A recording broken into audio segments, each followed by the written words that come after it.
নমস্কার সবাইকে, শুরু করছি আজকের একটা নতুন ব্লগ ভিডিও।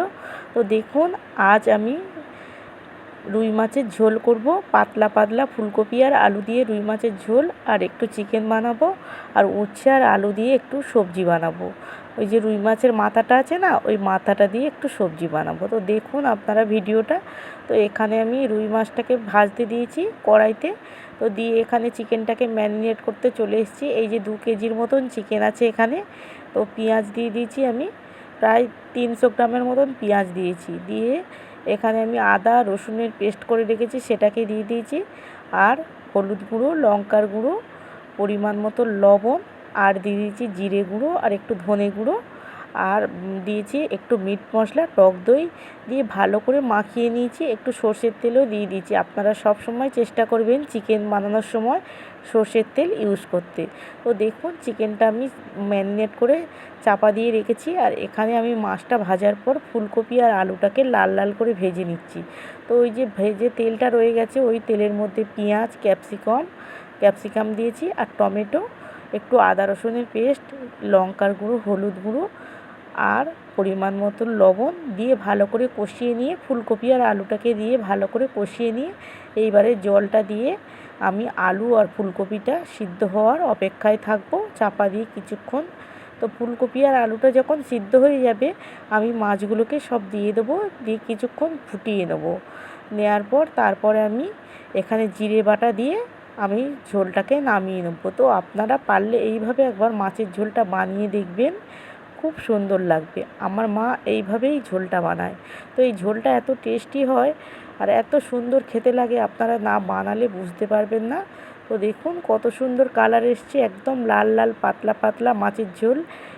এই মাছের ঝোল আর একটু গরম গরম ভাত হলে আর ব্যাস, আর কিছুই চাই না। তো দেখুন কত সুন্দর দেখতে হয়েছে ঝোলটা। হ্যাঁ, এই যে ঝোলটাকে নামিয়ে রেখেছি।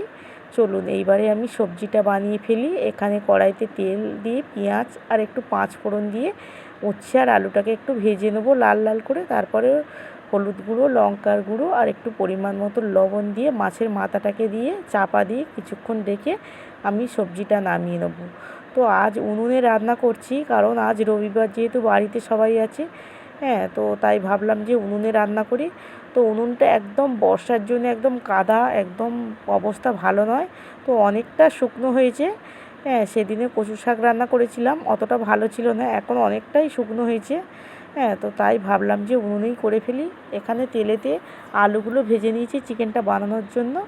ভেজে নিয়ে আমি এখানে তেলের মধ্যে ফোড়ন দিয়েছি গরম মশলা দিয়ে, চিকেনটাকে তুলে আমি কষাতে দিয়েছি চাপা দিয়ে। তো দেখুন বাইরেটা চলে এসেছি। এই যে আমাদের পেয়ারা গাছটা দেখছেন, পেয়ারা গাছটাতে কত পেয়ারা হয়েছে দেখুন। এই পেয়ারা গাছটার বয়স বেশি দিন হয়নি জানেন। এখানে কিভাবে যে গাছটা হয়েছে কি জানি। তো দেখুন 2 বছরের গাছ, তো প্রচুর পেয়ারা হয়েছে জানেন। আগের বছরে কম হয়েছিল, একটা দুটো হয়েছিল প্রথম বছর যেহেতু। তো এই বছরে প্রচুর হয়েছে। তো আকাশটাতে কেমন মেঘ করেছে দেখুন, আজ অনেক দিন পর আবার বৃষ্টি হবে মনে হচ্ছে। তো দেখুন একদম কালো অন্ধকার হয়ে গেছে আকাশটা। তো এখানে আমার চিকেনটা প্রায় হয়ে এসছে কষানো, দেখুন তেল ছেড়ে দিয়েছে। তো এইবারে জল দিয়ে কিছুক্ষণ রান্না করে নিলেই হয়ে যাবে চিকেনটা রেডি। তো চিকেনটা নামিয়ে নিয়ে, আজকের কলা পাতাতে সবাই ভাত খাবে বলছে, কলা পাতাতে খাবে। তো আমি চিকেনটা নামিয়ে নিয়েছি, কত সুন্দর কালার এসছে দেখছেন। আর এই যে কলা পাতা কেটে নিয়ে এসেছি, সবাইকে বাচ্চাগুলোকে দিয়ে দিয়েছি। প্রথমে ওদেরকে মাছের ঝোল দিয়ে ভাত দিয়েছি। এই যে কলা পাতাতে ভাত খেতে, তো গরম গরম মাংসর ঝোল আর ভাত খেতে খুব সুন্দর লাগে। তো আপনাদের কার কার এই যে কলা পাতাতে ভাত খেতে ভালো লাগে, প্লিজ কমেন্টে জানাবেন।